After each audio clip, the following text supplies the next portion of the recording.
If your mindset is AI is evil, and I have these discussions all the time, so I don't want to use AI, AI will replace me and my team, which is, by the way, not true in my opinion, but anyway, Yes. so everybody who thinks AI will replace you, just send me, DM me, and we will have a discussion. So the mindset is important. So how is the CEO, how is the CMO thinking about AI, and do they want to experiment and try it? And the other thing is you have to be aware of your own tasks. So what are you doing on a daily business? And this is Right. just a simple tracking of your activities on a daily. Hello and welcome to a brand new episode of Engatica's interview series. I'm your host Nivelika and we're really glad to have you join us today.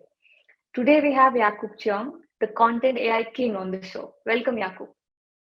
You're welcome. Thank you for the invitation. Very honored to be the second time on the show. So I am that's really honored cool. to talk to you for the second time. Thank you so much for joining us today.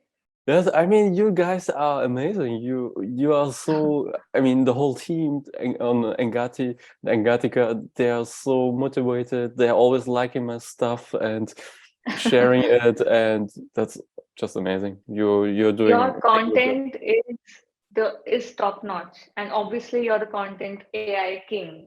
So Yes. obviously I mean, I just once said it as a joke, but since then everybody is saying this, and I said, okay, why not use it for myself? definitely. Okay. So the Engatica interview series is a powerhouse of insights from industry experts and influencers from around the world, a platform that provides the latest news on AI, automation, and technologies that will help you grow your business. Come, be a part of our community, learn, share, and grow with us. So, Yakub, whoever watched your part one was mind blown on how AI can go ahead and help content creators create content and also help the creators give their own touch of individuality to the content and push it out. Now let us talk about some typical applications of generative AI and how do these differ from the other types of AI. Yeah, that's a very important topic, basically because also ChatGPT is a lot in the media currently. So ChatGPT is just the tip of the iceberg. Okay, there are a Yeah. lot more opportunities through generative AI, and it's a technology that is not since last year or this year launch. It's already here. Just to realize a couple of people, it's not like that ChatGPT fall from somewhere and everybody is using it. But just be aware that this technology is already around a couple of years. So this is the first thing that I want to share. So there, in my book that is coming in May, Content AI, I'm speaking about the 5 territories of Content AI. So Wonderful.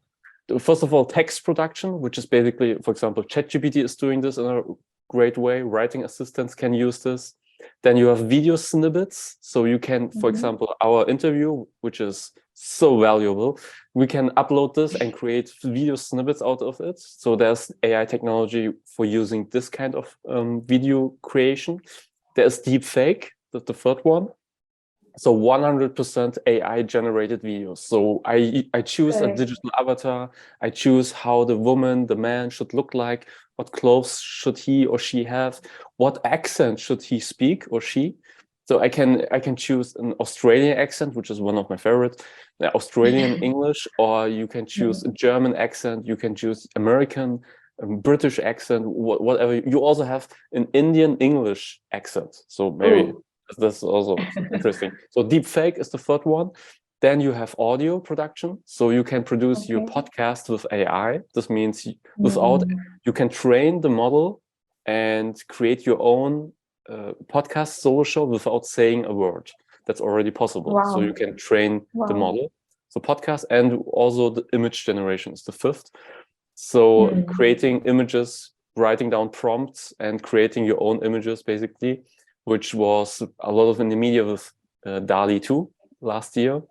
At the Right. December, November last year, there was a lot of media attention. So these are the 5 ways, the typical applications that you can use to generate Wow. content, basically, yes. And out of the 5, podcast caught my attention. So to generate a podcast, you need a topic, you need the author or the person who's taking the podcast to talk about something. So how do you make the AI talk like me? How Mhm. like talk Mhm. like how I think? So how do I train it first? Mhm. So yeah, you're already there are a couple of things that you mentioned that are very important. So first of all, it's always better that you do the podcast yourself because humans are going to listen this, and there True. is always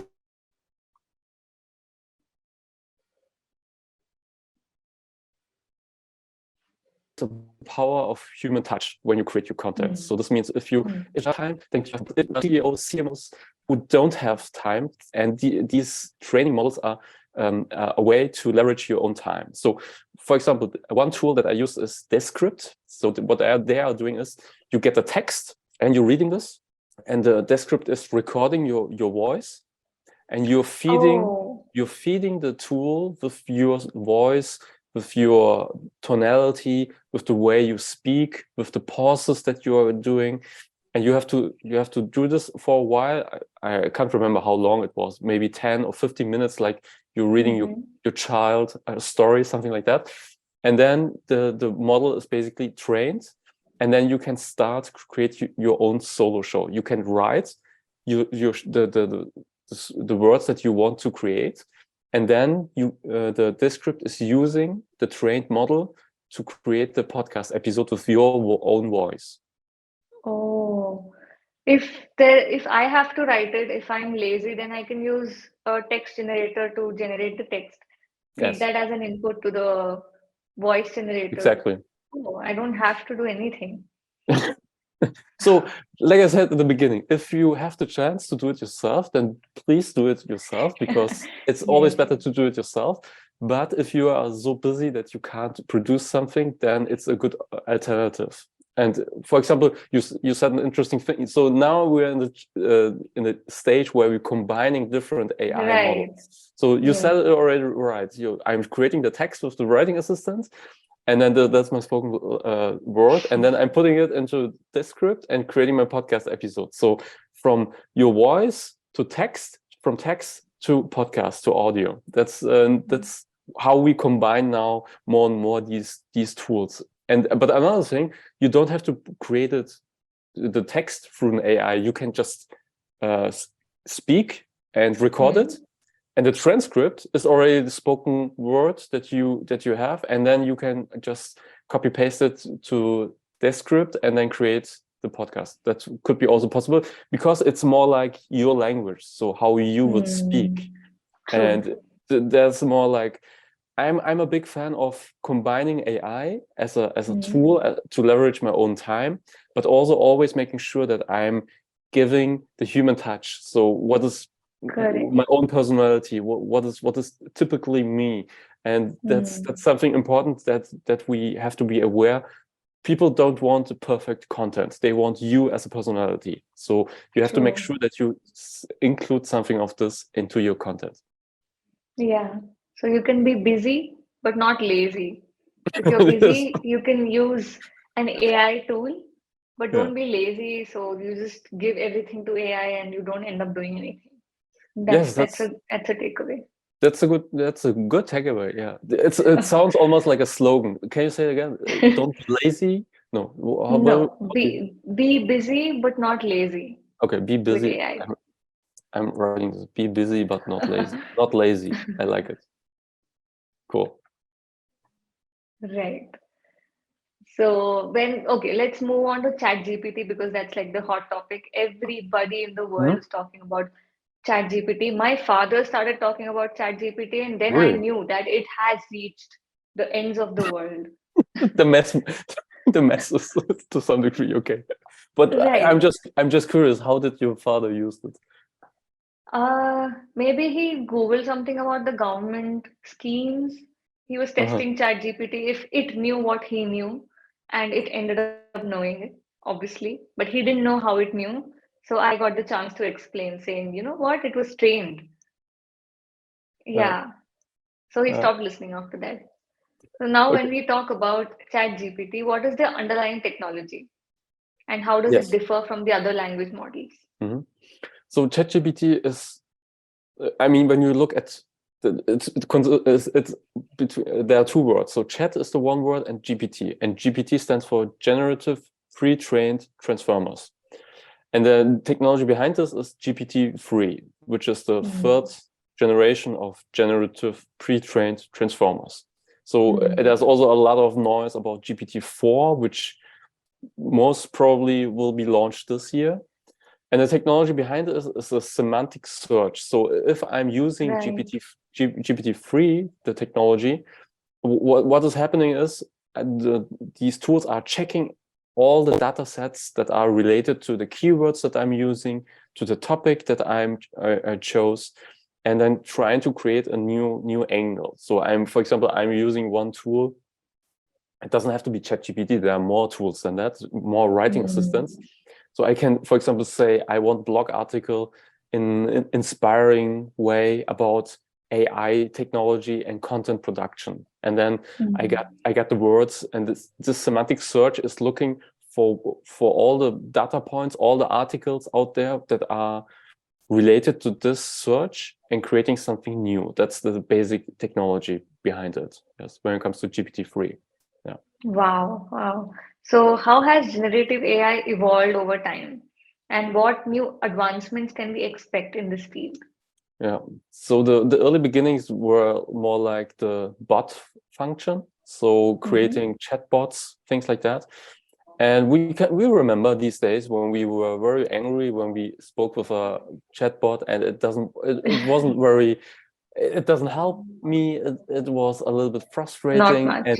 yes, Mm. so these are the early beginnings, and that's okay. It's an iterative process, but we are now in a stage where things like ChatGPT are blowing our minds, and I'm speaking with a lot of people, and they're using it in very different ways, from law agreements to job Yes. applications to social media postings, captions to headlines to complete blog articles. So there are many ways that you can use. So that's only School the assignments. yeah, school assignment. Okay, that's a very critical topic, especially for the school ministries around the world. So they have to Let's not figure talk out. about. Yes, No, that's yeah. all the universities. I think professors are. I'm not sure what they are thinking about this, but yeah, I can guess what they are thinking. But anyway, that's another topic. So this is all focused on text production. And like I said, I'm speaking about these 5 territories of content AI. So I see the biggest advancements in the coming years in the video production. So deep fake. So currently deep fake is more like I can create videos like where I directly speak into the camera and produce explainer videos, tutorials where I say, okay, in order to do X, you have to do 1, 2, 3, something like that. So very easy, basic, straight to the camera. But in the future, it will be possible that I just create something like, okay, I want another scene where I'm walking around the beach and putting myself, my digital avatar, into these videos. So this is something that will come in the future. The video in video, there's much more. There are more data points involved, so this is a more complex topic. But we're getting to the point where this will be also possible very soon. Yes. Yeah. So, what are some ethical considerations surrounding the use of generative AI? Like we just spoke about one, and we thought we'll not speak about it again. But there are ethical Yes. concerns around generative AI. Can you throw some light on that? Yes, so the biggest concern I see is on deepfake. So it's something that I always, so in January, for example, I had this discussion in a group on LinkedIn. There was a gamer from Twitch, and Okay.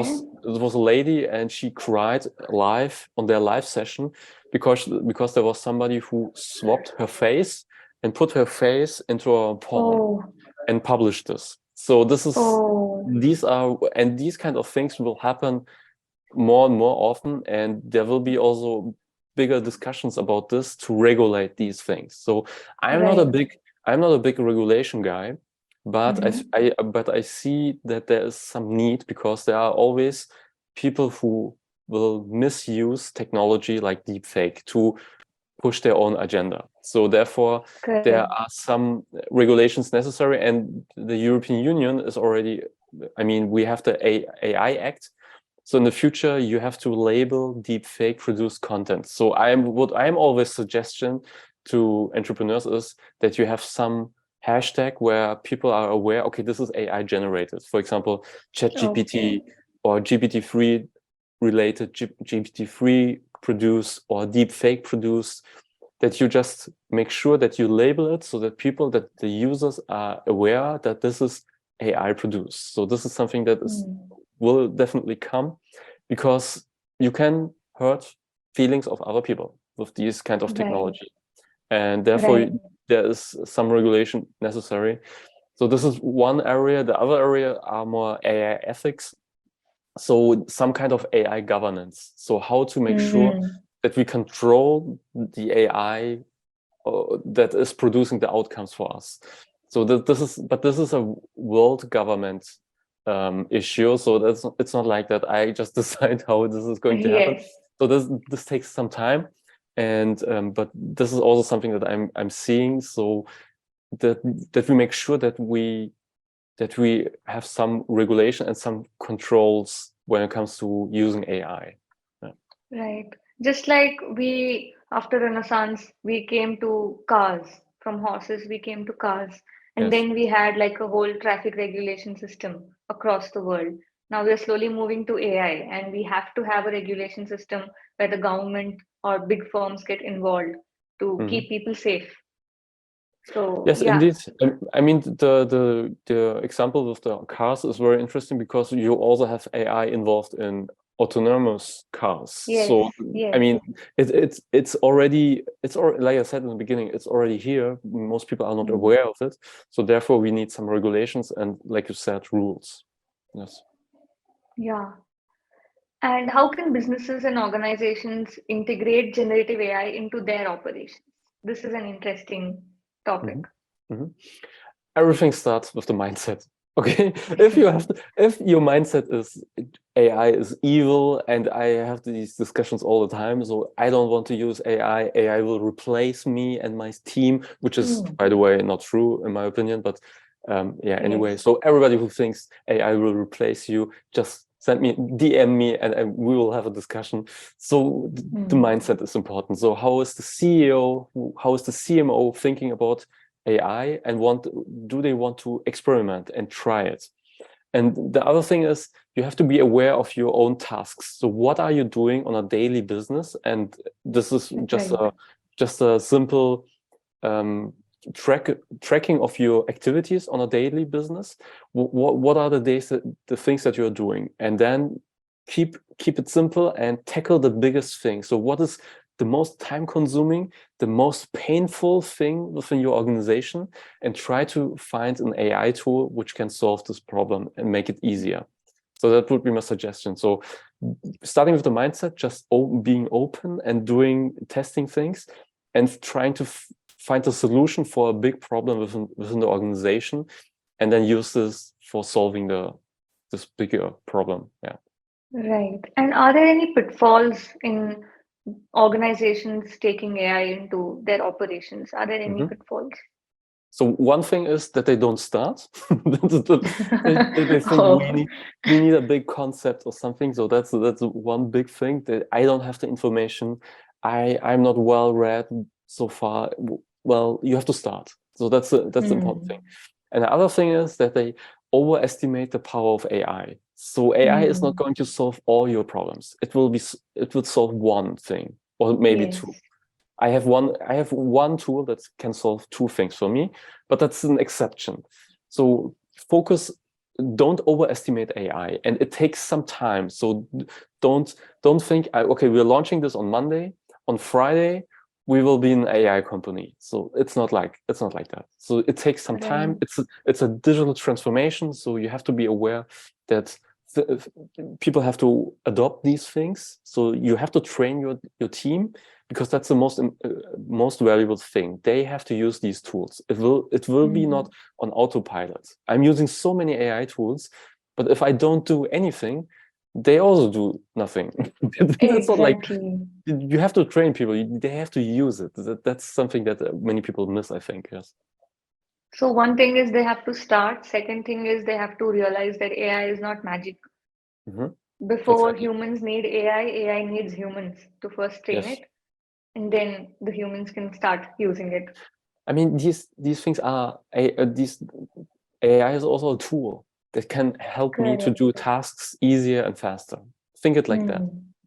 Yes, yes, that is beautiful. And Thank you. before we end this interesting conversation, do you have any sound bites to share with our audience? Yes, so don't be shy. Try test your own. I mean, I'm in the content space and I realized on myself, okay, what are the tools that I can use for myself because I want to free up my time. But Hmm. this is also true for psychology, for chemistry, for automobile, for I don't know, for restaurants, for consultants, all different kind of niches where you can implement your specific AI tools. So you have to just make your research and try things. And most often these are software companies. So there's a free trial, at least 7 days or 1 month or something. You can just test it Yeah. and then use them. And yeah, and if somebody needs more guidance, like I said, on May the 1st, my new book, Content AI, is coming. It's basically more for CMOs and CEOs, for marketing teams Hmm. who want to leverage their time and bring their marketing skills into the next level and create better and easier content with AI tools. I'm giving frameworks, workflows, the tools that I'm using, and there's also a free gift for everybody who's Oh, buying the book. So you get a video beautiful. training series. Yes, for everybody who's buying the book, you get a free Hmm. video training where I show basics, how to use these tools and how to create, for example, blog articles and social media captions to save time. That's that's the main motivation. Yes, Be busy, not lazy. be busy, not lazy. Yes, that's Yeah, cool. so all the viewers who are in the marketing space, please buy Yakup's book.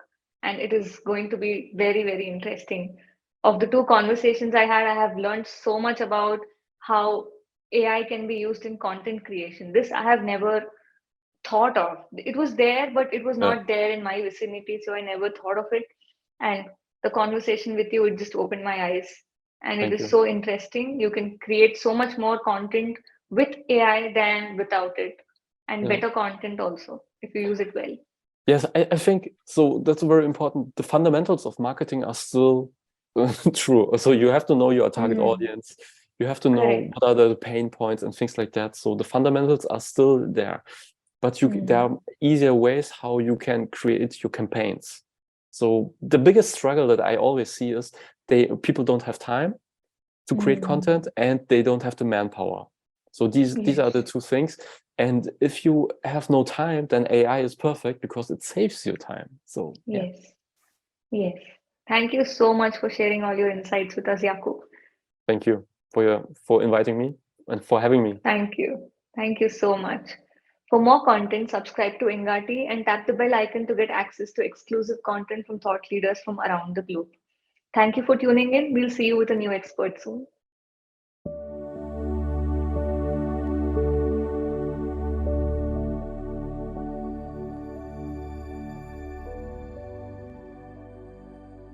I don't find the okay.